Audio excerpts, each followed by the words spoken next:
ngawuthatha kwathi uma ingane ngangayicosha, ngayishiya kanjalo ngabe ngiqonda emnyango.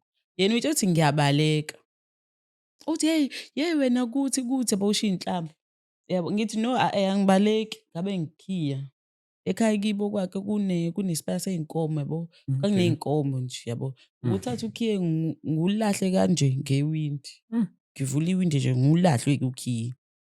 Ngase nginalento ukuthi okay, uma kuthi-ke ngiyafaka manje angife 'cause nginey'bazi mina kweyimanje angakapholi yabona, kodwa lo muntu usaqhubeka uyangishaya.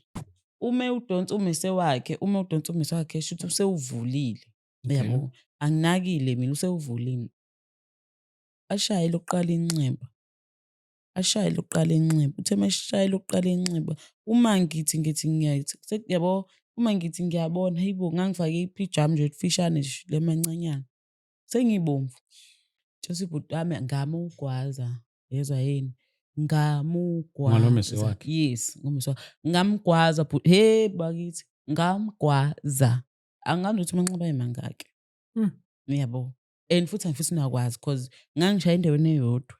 Yho. Yabo. Kuthiwa sengibona ukuthi okay, bamem-check-a la ukuthi usaphefumula yini, babona ukuthi okay useshonile. Nangempela ngabe ngithatha izandla zami ngiyishonisa emuva, bahamba nami.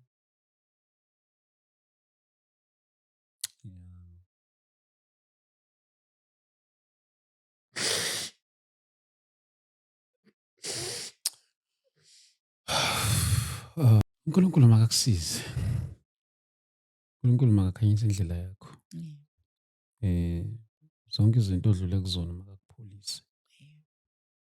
uNkulunkulu makakuvulele iminyango kuzona zonke izinto oyizwile nezinto odlule kuzona. Noma ungeke uyikhohle, kodwa uNkulunkulu makakuphe amandla okuphokophelela phambili. uNkulunkulu makakuqinise.